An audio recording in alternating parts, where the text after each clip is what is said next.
que me queda conectada. Como que estoy quemada, no me puede dar el polvo.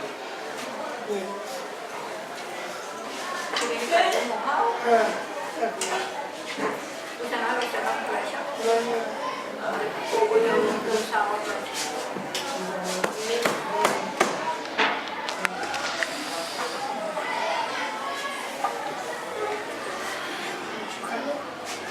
Antes era mucho calor.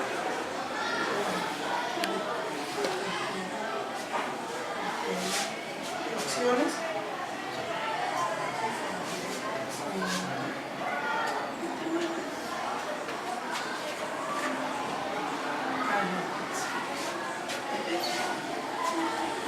Señor, repite.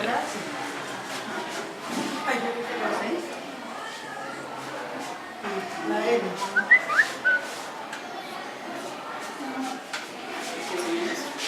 Opciones. Que no me basta.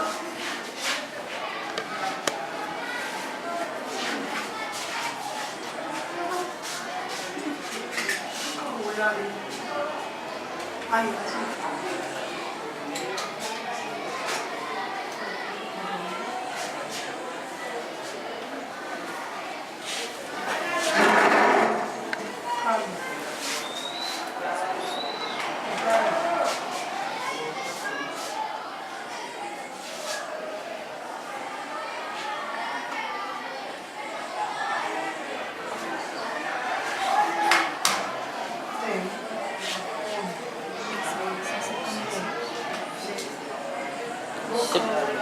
Necesitas enchufe.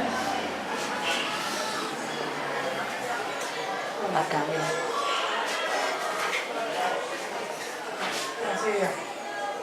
Ese tubito toca meterlo ahí por side. ¿Cómo vamos a abrir? ¿Cierto? Nosotros debemos plantearle al espectador la situación para que nos quede clara. A mí en realidad no me quedó clara la forma en cómo inicia su acto de pantomima. Entonces, pongámoslo así, ¿dónde usted nos va a crear ese mundo imaginado? ¿Es en la calle? ¿Es en el parque? ¿Es en la sala de la casa? Tenemos que con la imaginación y con el cuerpo dibujar lo que para nosotros va a ser perceptible a través de su cuerpo. Porque ahí dice que Entonces, yo sé que hay objetos pesados, me queda claro que hay una parte de cierre, me queda claro que hay otra persona, pero no me queda claro el escenario. Mire. ¿Esto qué es?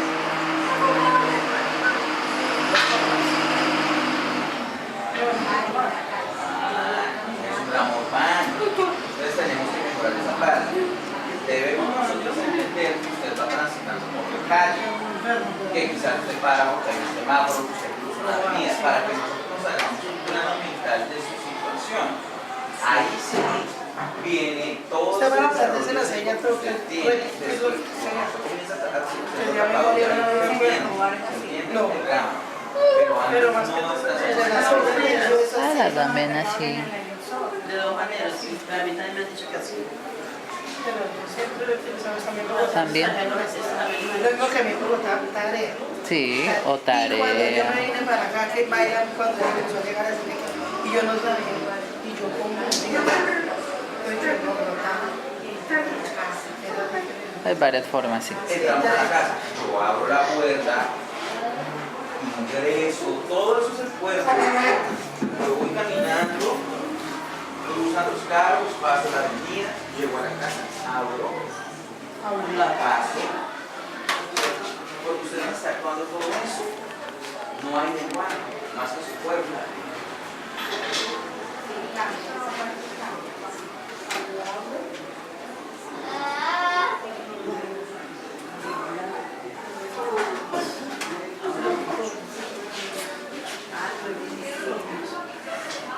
Me siento, sirvo, entonces bajo el cereal, lo sirvo sobre la taza, cojo la taza, No. es una taza imaginaria, pero tengo que verla, porque usted servir el cereal, abro la nevera, saco la leche, sirvo la leche y cojo la silla, me siento, me acomodo, cojo la cuchara, si quiero la limpio y como.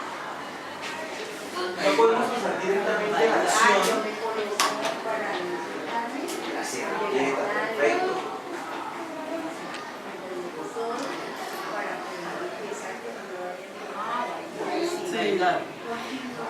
Acariciar.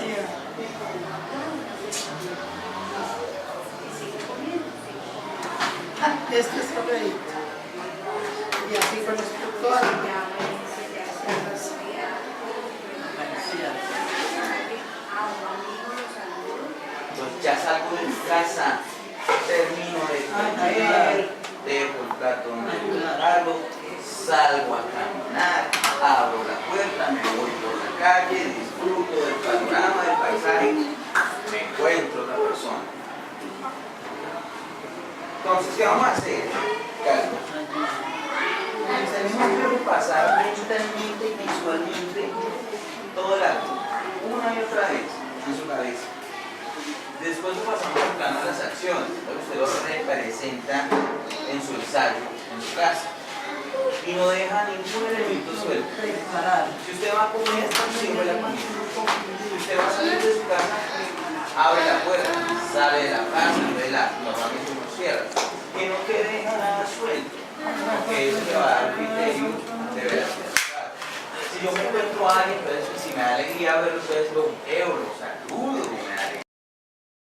¿Listo? Miramos el primer avance y si nos damos cuenta que de pronto hay que mejorar los tramos, entonces ponemos a trabajar acá, para que no quede nada fuera de eso. ¿Listo? Bueno, Probar. Maquillaje. Nada, carita blanca, o sea, carita así. Pero si quieren maquillar. Tal cual. Así. ¿Listo? Bien.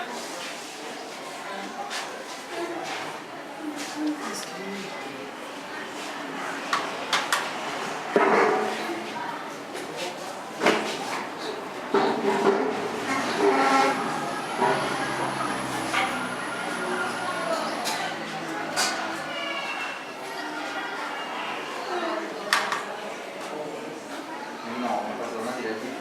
Esperanza más. Soñar.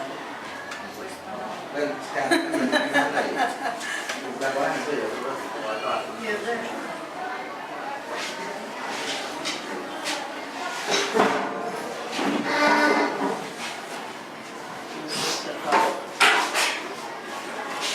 Bueno, ¿cómo van? ¿Qué decisión han tomado?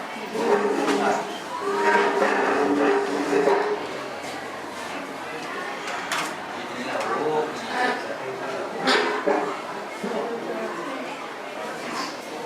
y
ya la sabía?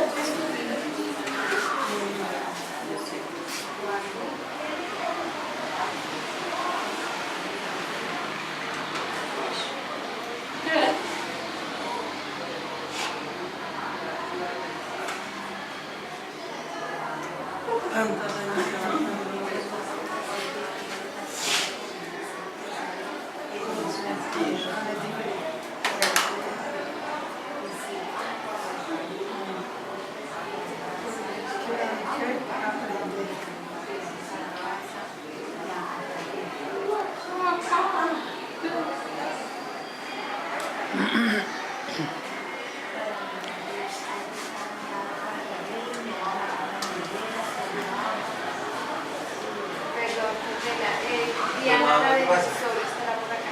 Diana la del Pongan Sol. cuidado. Diana. Ella es Diana la del Sol.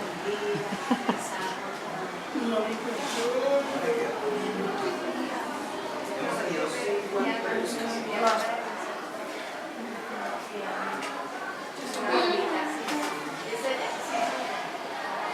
La señora. Hemos tenido 5 entrevistas. La primera entrevista me dijeron que vamos a hacer un corto animado, profesor.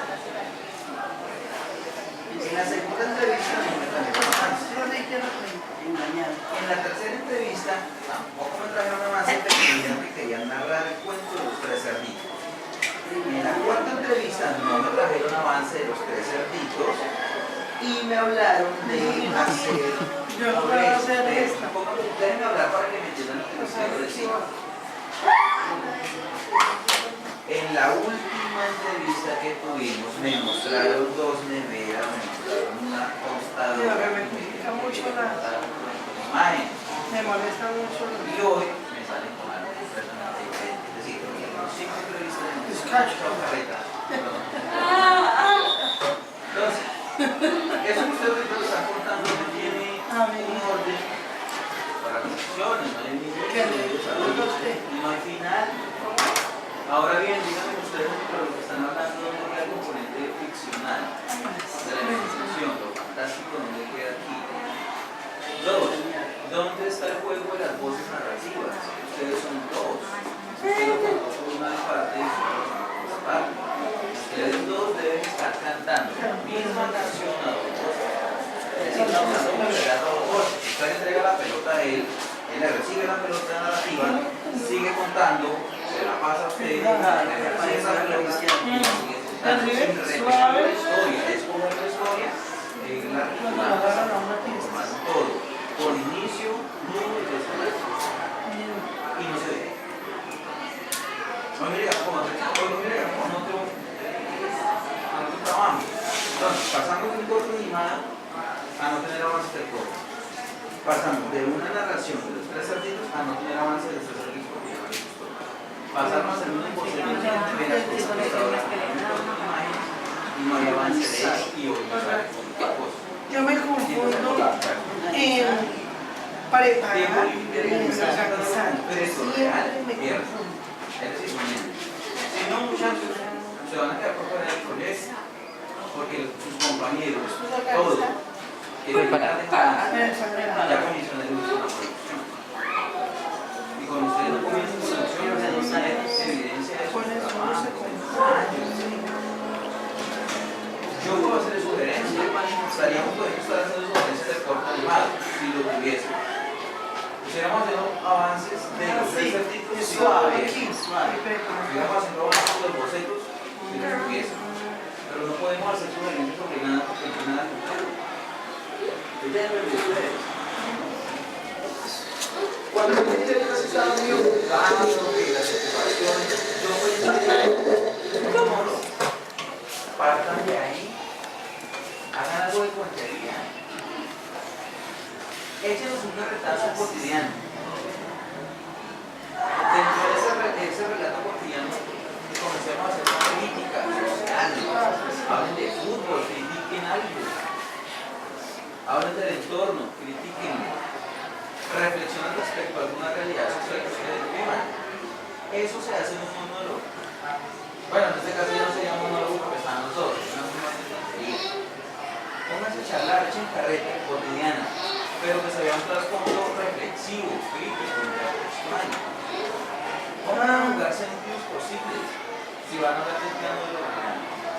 O ese es un retraso donde ustedes comienzan a imaginarse cosas. ¿Y qué pasaría si de repente el espejo me hablara? Usted le responde, oiga, eso sería algo supremamente apoteósico. A mí me pasó una vez, mi zapato me habló. ¿Y cómo fue eso? Y entonces ustedes comienzan a jugar con elementos imaginativos y los dos están hablando que van a hacer cositas. Ya eso hace un acto imaginativo, creativo. Yo voy a entender que se están votando una que yo le estoy enseñando a estudiar. no trabajan a mí. Y en eso es que me dicen a mí. Ya nunca va a ser como yo le digo.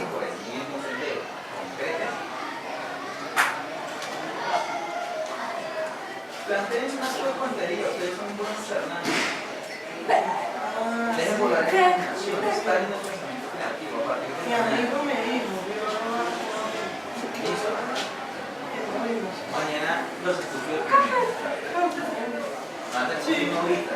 Para mí esa hora va a ser sumamente valiosa. Entonces con los dos hablo primero, ¿listo?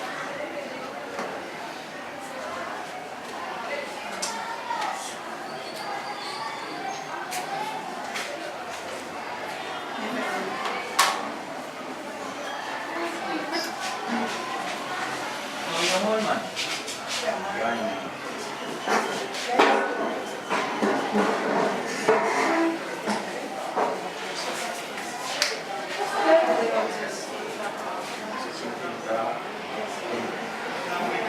Una historieta.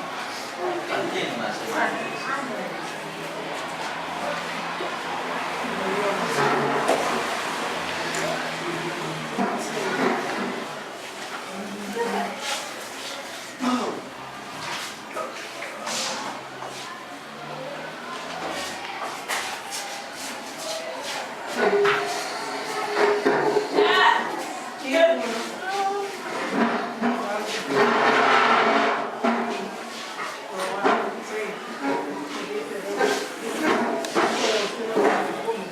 ¿Qué tal si yo le digo a Mauricio Mauricio, por favor, te levantas? Eso es violencia simbólica. Quítese. Córrase.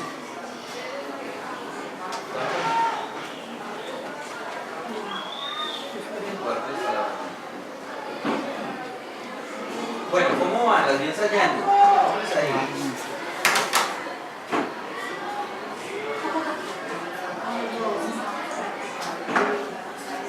Bien, me he dado cuenta.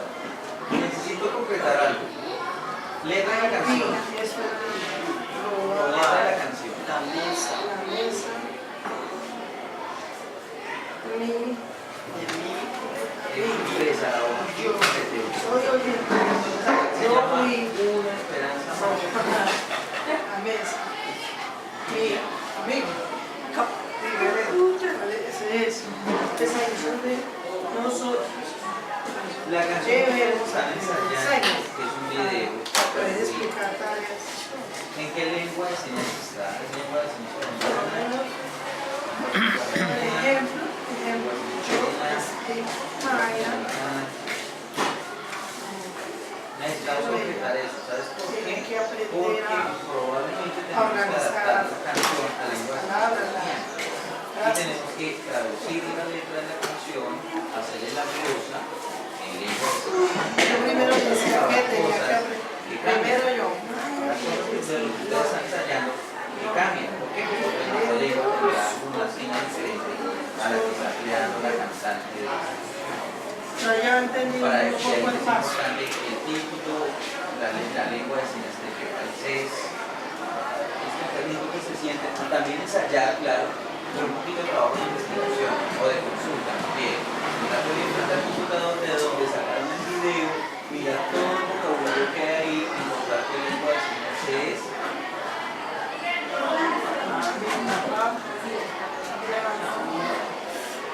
Voy a llamar a mi papá. Entonces, ya sabes, falta algo de trabajo de consulta. Siguen ensayando. Adoptar la técnica de espejo, mirando una frente a la otra, la que vaya más avanzada, la que va más quedadita. Y después separan una junto a la ¿Cómo se otra. llama? No es para hacer el espejo, sino que cada una es espejo de la otra. sincronía Sí, lateral. nada. Mano derecha igual a la mano derecha de mi compañera, mano izquierda igual a la mano izquierda de mi compañera. Velocidades, mismo ritmo. Llamo. Mismo ritmo. Papá llamó. Velocidad, ¿Qué está diciendo? ¿Qué está velocidad diciendo? fina, velocidad gruesa, dependiendo del ritmo o el peso de la ejecución. Es también una velocidad, por lo tanto pueden entender ese ritmo que lleva el muchacho. Ese muchacho tiene cadencia, no se mueve.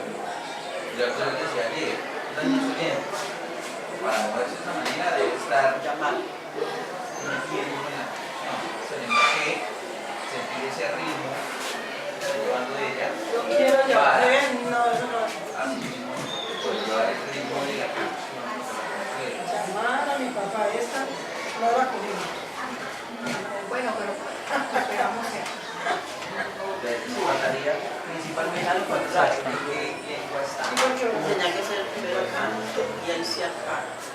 Y allá no, allá era primero acá. Ofrecer una disculpa, Diana, Oscar, porque se fue la grabación. Ofrecer una disculpa, Diana, porque se fue una grabación. ¿Listo, niñas? Tomen las impresiones.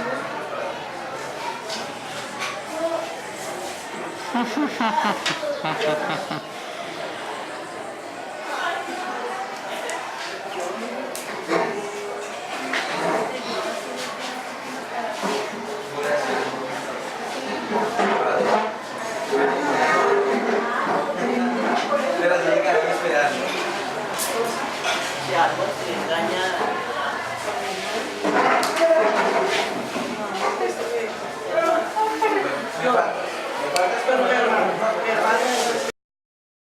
Como les decía, pensemos un poco en ese momento en el que el médico nos informó que nuestro familiar, nuestro hijo, nuestra hija, era una persona sorda. Por el momento en que nos dimos cuenta de eso, ¿cómo fue la reacción? Yo por mi parte al comienzo pues sí, hasta lloré, me dio como duro, ¿no? Pero después ay, Dios verá qué hace con los buenos nos decían las personas, pues hay que comprenderlo, porque ¿qué más se hace? Claro.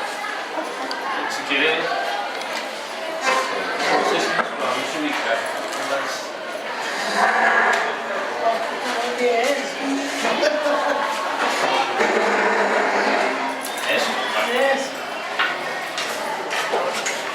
Entonces, primero fue una emoción de dolor, ¿cierto? Según lo que nos comenta usted, es una Porque decían emoción muchos, y eso hay multitudes, eso no es que sea solamente el primero, ni el son multitudes, sino que uno no sabe. Pero ellos llegan a la época de que ellos se vuelven casi normales, porque ellos empiezan a las señas y ellos aprenden. Con dificultad, pero ellos aprenden. ¿En qué momento se dio cuenta usted de que podía superar la situación? O sea, ¿qué fue lo que le ayudó a, Pues, después de ese intenso dolor, qué fue lo que le hizo? no, pues de ver que me decían, él es normal, porque es que hay unos que son como enfermitos, ¿no? Por lo menos unos que sufren de una enfermedad del cerebro. ¿Tiene algún trastorno asociado? Eso sí, que no pueden casi comer, porque comen hace daño, le dan ataques, eso sí es grave. Pero de ahí todo es normal. Pues sí, uno O sea, a usted le ayudó mucho lo que le decían, los médicos, la gente que sabía el tema. Le decían que ese no era el primer caso, que había muchos casos. era normal, que uno era enfermo, una manera especie, podía caminar y todo. O sea, que el único El único problema impedimento, el único problema era la parte de comunicación. Entonces, ¿qué hicieron en su familia como para adaptarse a esa situación? Bueno, por ahí le hacíamos señas, hasta que nos vamos para acá. ¿Cómo fue el caso de...? Para mí, bueno, mi papá me decía que ya era sordo, porque en el pueblo nosotros hubo un enfrentamiento entre policías que estallaron y la niña no se despertó. Entonces mi papá decía que la niña no se despertó. Entonces yo la traje al médico y empezaron a hacer exámenes, pero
para mí fue duro porque ella mantenía el suelo, se hacía chichones, hubo veces que no hacía respiración porque caía lleno que ya siempre hacía masicita.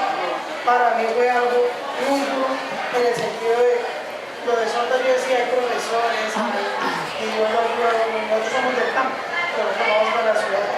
Pero para mí lo más duro y siempre sigue siendo su sistema motor, porque ella la televisión bus tiene su problema, y como ella siempre es pesada, siempre para mí, no sé, eso lo tengo porque yo digo, uno aprende, yo hago el deber, yo vengo, yo me esfuerzo de la casa, pues, pero siempre para mí el sistema motor es duro. Para mí eso no lo puedo, porque yo no sigo llegando a la casa, Porque cuando, Tiene un impedimento. sí. porque cuando su papá le decía que la niña era sorda, usted no... Es porque yo le hacía jueguitos y ella de reír, y decía lo que hace. Yo ella no despertó, pero también pensaba entre mí, no despertar esos cilindros, como estremecía, que eso estremecía. Y fueron cerca de otro piso, que todo lo que nosotros vimos es algo muy pequeño. Pero uno como que no se va a quitar, pero sí fue duro darme cuenta que pero para mí es más duro. Cuando le dieron la noticia, ¿usted se sintió? Pues tristeza, mucho dolor.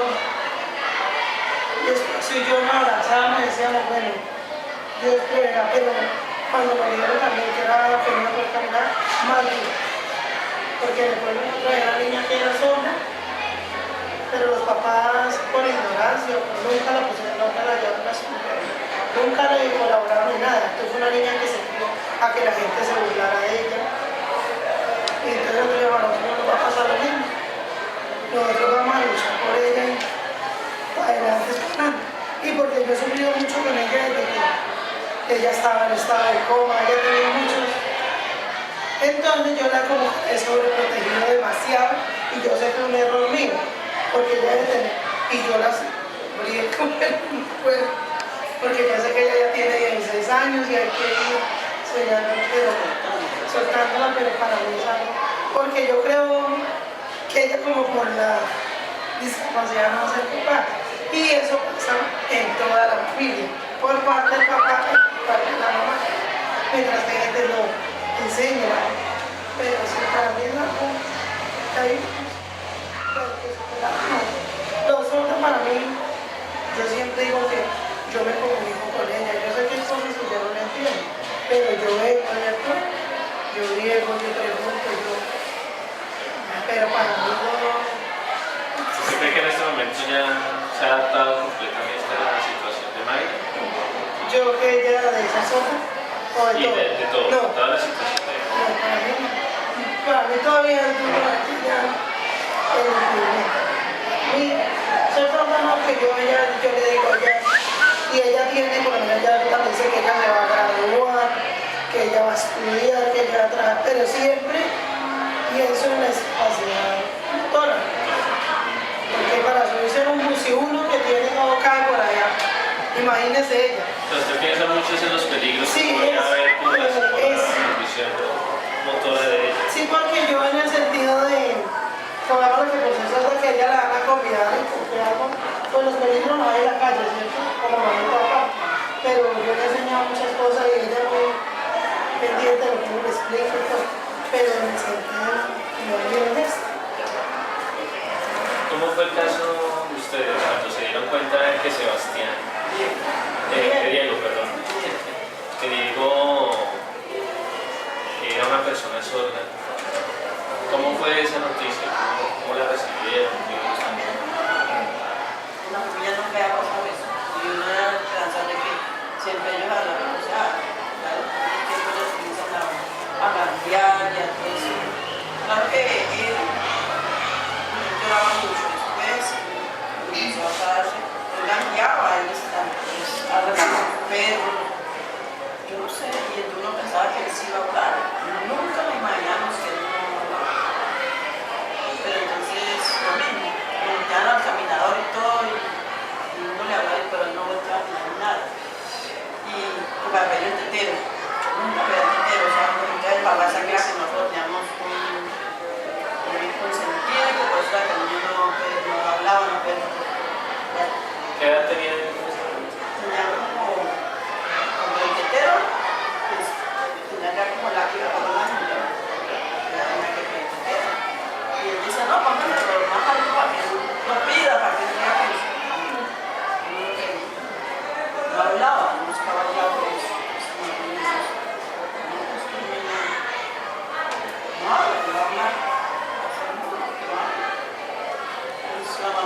estaba tan joven, ella tenía 17 años, ella pues,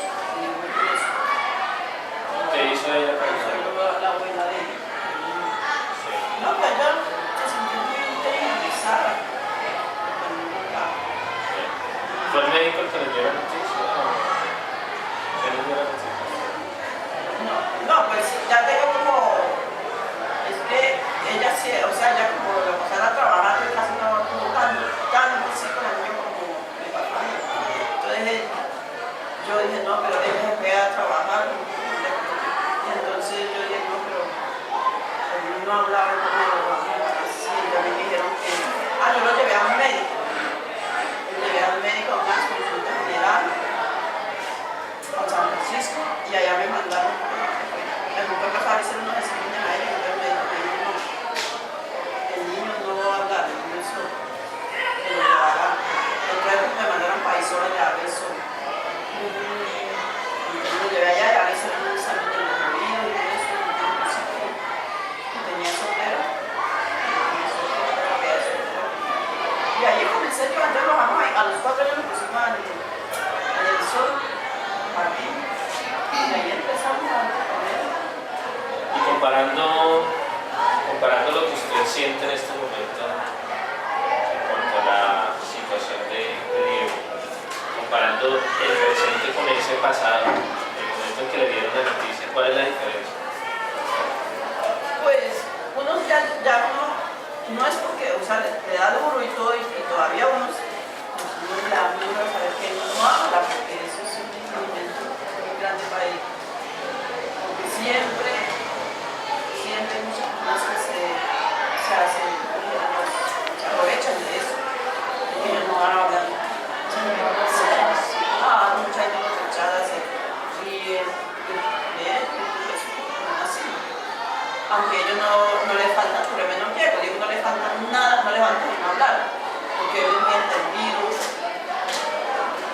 Entonces se vuelve bien mucho eso. Pero, o sea, a él lo ven y todo el mundo dice que es normal. Y se llevan el chazo cuando ven que comienza a hacer señas. Pero todo el mundo comienza a mirarlo y quedan asombrados de que no habla. Entonces, cuando uno ve a un niño, un chavo, pues ya se le da el dolor y se va acostumbrando a que ya. Por ejemplo, yo primero, cuando me decían, en el campo la gente siempre tiene como algo de ignorancia hacia eso. Usted que se va a ir por allá, a aguantar hambre por afuera de la ciudad, pero ahí mueren de hambre. Eso ella que va a aprender, ella siempre le mete. Yo digo, eso sí son cosas que yo le haría, que nunca hay que entender.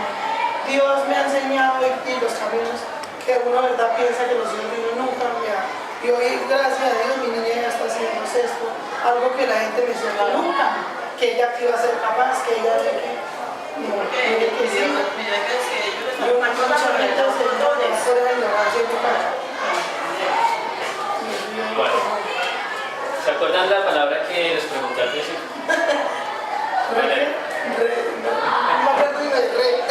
Resiliencia. Resiliencia, voy a copiarla aquí.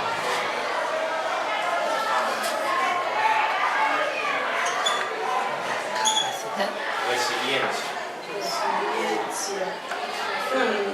¿Saben qué significa? Bueno, pues no saben qué significa, pero ya la han aplicado, según lo que me contaron.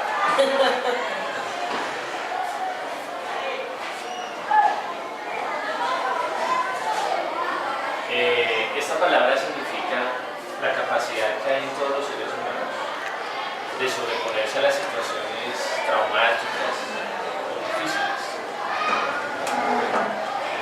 Y pues la experiencia de ustedes es una experiencia que encaja con el concepto de la palabra. Yo encontré una información muy importante sobre la resiliencia que quiero compartir con ustedes. Voy a leer algunos apartados de esa información. Diego cuando estaba más pequeño, él se sentaba para eso a un río y él se sentaba a hablar. ¿Por qué no hablaba? Él dice eso, que se terminó como una respuesta que no solamente era de que había muchos niños así que hacía eso. Él se sentía muy aburrido porque él entiende todo, él es alentado de todo.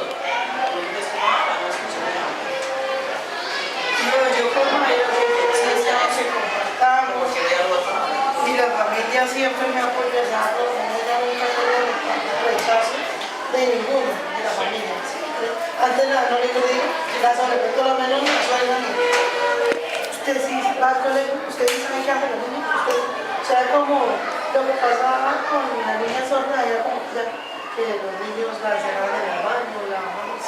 Ella me dice que le va a cuidar a Mayra, yo le digo, no, que yo a Mayra yo le explicaba, le enseñaba, y ellos van sabiendo, ella es porque nunca tuvo la mamá pendiente a mirar qué pasaba, ni una seña, ella ya estudia, ella ya sabe qué es lo que hace, ya un poco. Algo que contribuye a veces a considerar la condición de persona sorda como una tragedia, como algo anormal, es ese enfoque clínico que siempre se le ha dado a la sordera, o sea, considerar que hay una carencia en la persona, que hay un déficit.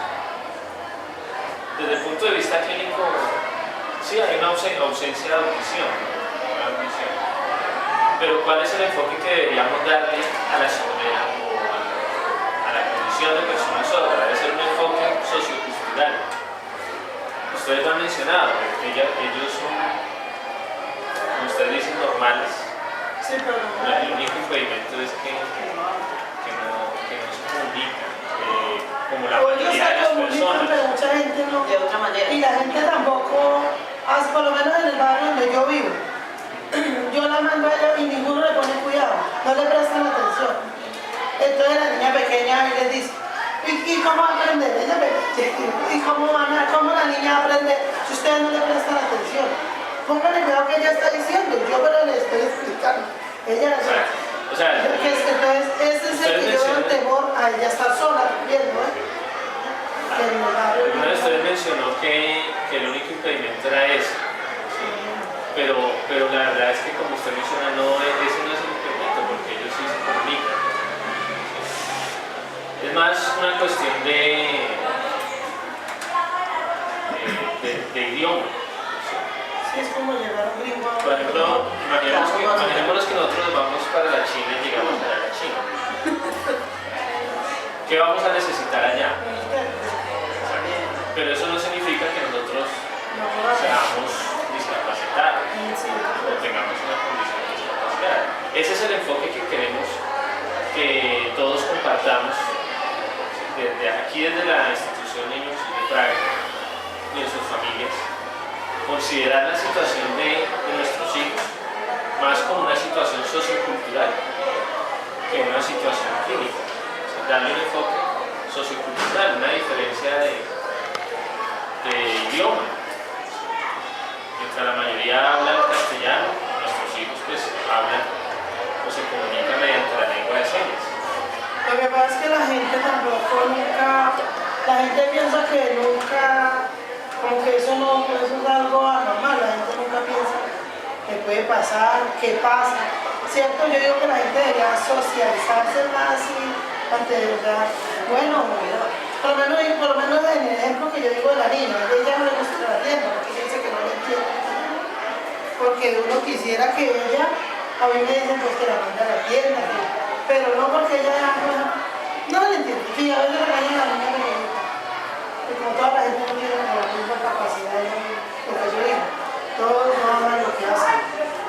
Que el que ama lo que hace, con amor y con todo, enseña. Por lo menos si usted ama su profesión, usted no la estudió porque le tocó, ¿cierto? Usted la quiere, entonces usted la explica, usted llega a que todo lo entienda.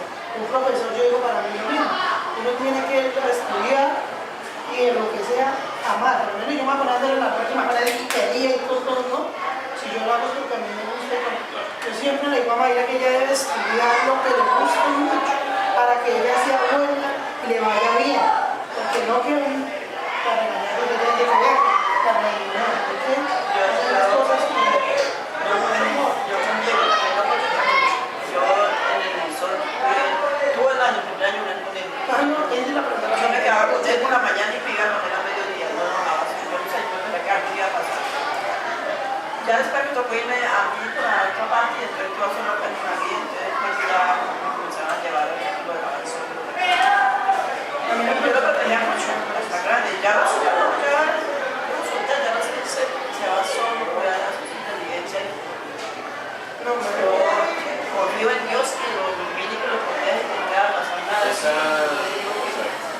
note que estamos viendo ahí unas fases. Primero hay una fase de intenso dolor, de no querer aceptar la situación. Eso sí, así. A mí me dieron enseñando las profesiones. Yo le agradezco mucho a las profesoras del ISOR. Ellas me decían, no la sobreproteja tanto, ella debe enseñar, porque ella es que llegaba y todo era la mamá. Era la persona que no, ahí la tiene, y ella ponía a llorar si le decía nada. Pero entonces yo digo que sí, no todo le ayuda, Dios, las personas que hay en el camino, todo. Y ahí vamos. Ahí tenemos muchas cosas todavía que, pero ahí Como vamos. les decía, algo que puede contribuir a esa adaptación a la situación es el enfoque que le demos a la situación. Yo puedo ver la situación de mi hijo desde un enfoque clínico. Y ahí me va a quedar estancado. Pero si le doy un enfoque sociocultural, voy a esforzarme por aprender lengua de señas, por comunicarme con él, voy a reconocer que él tiene los derechos, que tiene posibilidades ilimitadas de acceso al entorno, a todos los servicios que brinda el Estado. Entonces es importante ese enfoque, ¿no? Quiero que por favor nos metamos en ese enfoque de ver la situación de ellos desde el punto de vista sociocultural, no desde el punto de vista Pues yo clínico. ya le había comentado a usted que el otro año yo quería ir tratando eso, porque ella ya tiene la país, ya tiene un nivel que le enseñar. Que no todo momento yo tengo que... Ella no sale de ninguna parte, no es la hermana, alguien, ella no sale de la casa, ella no va a internet, ella nada. No sé si es que no le gusta o siente temor, que salir sola. Que ya, o sea, ya por tanto tiempo está la oportunidad de que ella está enseñando. Puede ser un círculo vicioso Entonces, que se retroalimenta. Como usted siempre ha estado sobreprotegiéndola, entonces ella ya se condicionó a que se siente diferente si está sola. sí, entonces eso yo sé que es algo malo para ella. Porque, pues yo le tengo Entonces es un mucha- trabajo entre las dos. Entonces hay que todo. Entre los tres. Porque yo necesito colaboración. Claro que sí, claro que sí. No, yo sí Tiene toda la para mí. razón. Y mi esposo también es lo mismo. Que comienza, ¿qué me dan las niñas? Bueno, entonces entre los cuatro. Ustedes ahí, todo eso lo veo uno complicado, sí. Yo sí lo Debe ser pienso. gradual. Tiene que hacer, ese proceso debe ser gradual. ¿Sí? No vayan No, a yo soltar no- la niña no, eso sí no. totazo. No. Poco a poco, si al principio usted la acompañaba todos los días hasta el paradero, pues ya esta vez no la va a acompañar hasta el paradero, va a acompañarla hasta la esquina antes del paradero. Y así sucesivamente, se va a ir desprendiendo de ella poco a poco. Pues, Dios. Pero yo tengo que hacer mucha angustia. No, yo le pago porque recorrido. 10 años y me dice, Ella yo le pago recorrido por el motivo de que, por eso. Bueno. Y llegaba la noche, no llegaba y yo me tocaba irme para buscarlo. Era A mí me pasó. Y a dónde iba a llamar. Más o menos yo sabía un amigo que tenía y era que se iba para topar su barco y se quedaba con el amigo. Y él una vez llegó como a las 10 de la noche, no llegaba. Yo me tocó llamar allá, pedir a la profesora el número de ese amigo, de la señora de la mamá. Y llamé allá y decía, ya está. Pues corro para topar a buscar a traerlo. Y él allá tranquilo con el amigo. Sí, Yo son me quedé muchos situaciones. sustos con él, a mí me tocó salirlo a buscar porque con la pequeña se me perdía. Por eso yo le digo que es algo que yo no he empezado y yo sé que tengo que empezarlo a hacer porque es algo. Ya, no, ya ahora sí se va. Y mi esposo también, porque no yo ya le dije. Ya yo me di acuerdo. Yo le dije, mandemos las horas de pero digo, no. Y así me toque conseguir prestados de ahí la lleva hasta el colegio. No vino la ruta, yo, pero no va. ¿Sí? Un ejercicio muy bueno es decirle a la niña, por ejemplo, bueno, yo voy a ir detrás suyo. ¿Sí? Haga de cuenta que yo no voy Que con no va usted. con ella. A ver cómo se desenvuelve usted. Entonces uno va detrás y se sienta de pronto en una Porque a silla. mí me pasó en Bogotá, para mí fue algo muy duro. En otras, yo tenía una niña pequeña, tenía 1 año y ella tenía 7 años. Y con las dos yo digo porque Mayra pues por la discapacidad Mayra ahorita es que se envuelve más, no me cuento yo que ella la mano era así y acá, entonces el equilibrio nunca. Y yo bajé primero la pequeña para bajarla a ella y el de la buceta Arrancó. Sí, y la niña quedó ahí en Piamonte, y el señor me dijo, ay, ¿quién la manda a cargar tarado? Uy, yo lloré, yo le dije, mire, si la niña le pasa algo, y yo, uy, para mí fue. Entonces, un señor de ley, usted es una persona, perdone que le diga, una persona muy ignorante, usted no sabe qué problemas tiene ella. Si ella tuviera con que pagar un taxi, no se subiría a un... Y la dejaron, y yo le doy gracias a Dios que la niña pequeña era calmada. De la niña que comienza a cruzar ahí, borra. Yo lloraba, uy, y ese día me ayudaron. Señor se bajó por la carrera y el güey cogió a la niña y él dijo, no, yo pago para pasarla, yo le tengo a la niña y eso. Uy, yo lloré, por claro, que con madre. Uy, entonces todo eso como no lo deja uno. Claro. Yo digo, si nomás uno va a subir al bus y el que hace se pela todo esto porque uno espera, sino que usted está pelado agarrándose. Algo que ocurre a veces es Nadie que pasa así. no. Que se cayó. Yo, Mayra, una vez ella estaba subiendo a la buseta y el señor me alcanzó y ella quitó el pedazo con el... se raspó en Bogotá. Entonces, por eso es que... Algo muy importante es, por ejemplo, yo sé que eso le afectó, esa vivencia le afectó mucho. Claro. Tanto que hasta el momento la recuerda y de pronto Sí, ha influido en usted para sobreproteger mucho más a Mayra. claro, yo digo, Pero es importante las niñas. no generalizar esas experiencias, o sea, no creer que siempre va a ser así, Sí, eso siempre está. no perder la esperanza. Entonces, por eso yo siempre les recuerdo. Entonces, bueno, como ya se nos está acabando el tiempo, voy a leerles aquí unos aspectos muy importantes de la resiliencia. Pero básicamente, ustedes lo han descrito bien, o sea, hay una etapa de intenso dolor, luego viene una etapa de adaptación. Momentos muy constantes también. Exacto. Me siento muy feliz. Y luego Que viene una etapa de plenitud, donde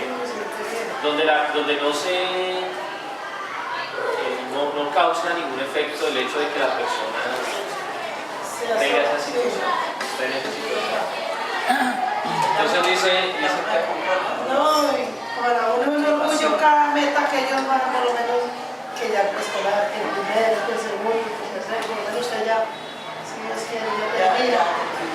Todas son cosas que uno piensa que nunca los hijos de uno la ayudan Lo van a hacer. las va a lograr. Y para uno cada día eso, para mí, por lo menos ahorita yo con ella pues le fue muy duro el primer periodo y el segundo, pero ella ya en el tercero le fue mejor. Y ella se esfuerza, ella hay que darle, ella ya más se esfuerza. Porque ella es muy responsable, ella no puede decir. Entonces, voy a leerles aquí una parte de algo que encontré sobre la resiliencia. Dice, la resiliencia es la capacidad para afrontar la adversidad y lograr adaptarse bien ante las tragedias, los traumas, las amenazas o el estrés severo. Ser resiliente no significa no sentir malestar, o sea, no significa que no nos afectemos por la situación. Ser resiliente no significa no sentir malestar, dolor emocional o dificultad ante las adversidades, la muerte de un ser querido, una enfermedad grave, la pérdida del trabajo, problemas financieros serios, etc. Esos son sucesos que tienen un gran impacto en las personas, produciendo una sensación de inseguridad, incertidumbre y dolor emocional. Aún así, las personas logran por lo general sobreponerse a sus sucesos y adaptarse bien a lo largo del tiempo.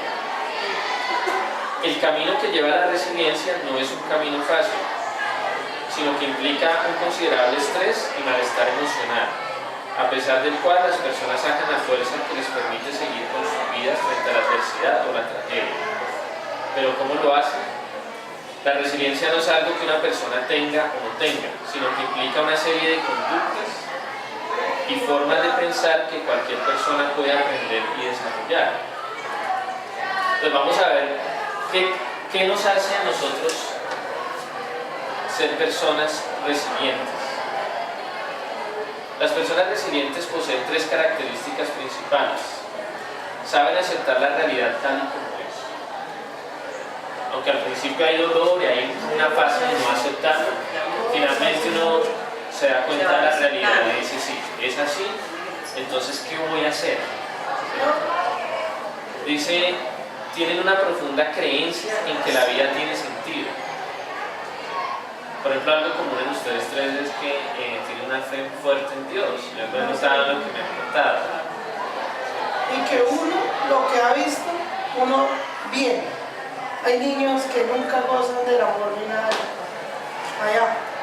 Aparte, yo distingo niños que son sordos o tienen síndrome de Down y el papá y la mamá no los quieren. Allá. No, acá es amor. Y no estás, pero... Y dice, y tienen una inquebrantable capacidad para mejorar. Esa es otra característica. Además, tienen unas habilidades. Vamos a ver cuáles son las habilidades de las personas resilientes. Son capaces de identificar de manera precisa las causas de los problemas para impedir que vuelvan a repetirse en el futuro. Son capaces de controlar sus emociones, sobre todo ante la adversidad, y pueden permanecer centrados en situaciones de crisis. Saben controlar sus impulsos y su conducta en situaciones de alta presión. Tienen un optimismo realista, es decir, piensan que las cosas pueden ir bien, tienen una visión positiva del futuro y piensan que pueden controlar el curso de sus vidas, pero sin dejarse llevar por la irrealidad o las fantasías. Se consideran competentes y confían en sus propias capacidades. Son empáticos, es decir, tienen una buena capacidad para leer las emociones de los demás y conectar con ellas. Son capaces de buscar nuevas oportunidades, retos y relacionarse para lograr más éxito y satisfacción en sus vidas. Por ejemplo, lo que nos comentaba su merced, cuando nos dice que usted estaba allá en la finca, en el campo, y la gente le decía, no, pero que se va a ir para la ciudad. Y usted por su hija luchó y se vino a la ciudad y buscó ayuda. Y ahí vamos. Y por lo menos imagina ella con sus capacidades. Ahí, una niña ahí tirada ahí porque qué. Entonces, mire, no, ella ya tiene metas, ella dice que va a estudiar computación, que ella va a graduar. ¿Sí? Mientras que ella estudiara en la finca y sería una niña ahí sentada mirando la televisión, ahí lavando la loza y eso. No más. Exacto. Entonces, las personas resilientes son capaces de buscar nuevas oportunidades, Y gracias a Dios el papá buscar también retos, apoyó. buscar relaciones que mejoren su situación. Dice, el modo de pensar de las personas resilientes. Las percepciones y los pensamientos influyen en el modo como la gente afronta el estrés y la adversidad. El estilo de pensamiento de las personas resilientes se caracteriza por ser realista, exacto y flexible. Cometen menos errores de pensamiento, como la exageración o sacar conclusiones precipitadamente sin evidencias que las corroboren, e interpretan la realidad de un modo más exacto que las personas menos resilientes.